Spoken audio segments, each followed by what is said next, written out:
Number 5.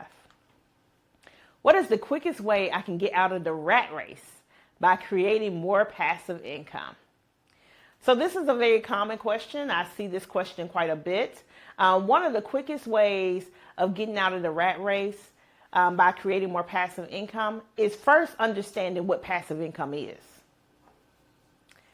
I cannot wait until the day that more people understand that just because you created a course or you did something online that is passive income, that is not necessarily passive income, okay? It's not necessarily passive income.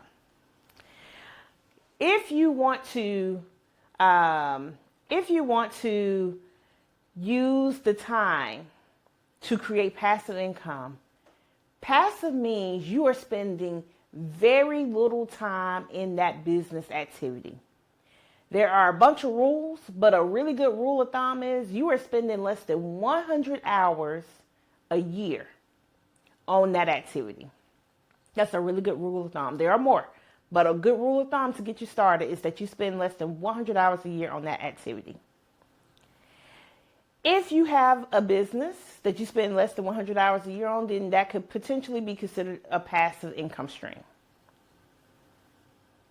The idea of passive income is that it makes money for you when you're not doing anything with it. You're not running that business. You're not operating that business. Someone else is doing it. At that point, you're just a passive investor, a silent partner. Someone else is doing all the work. So again, just because you create that course or you wrote that book, those are not automatically passive income streams. Now, in this online world that we're in, everyone thinks that's passive income, but it's really not.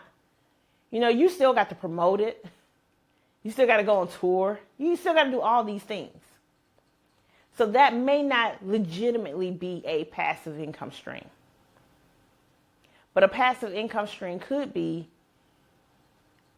I bought into this business, or I created this business, and within the first 2 to 3 years, I hired someone to run it, and now, they just send me a report once a week on how the business is doing.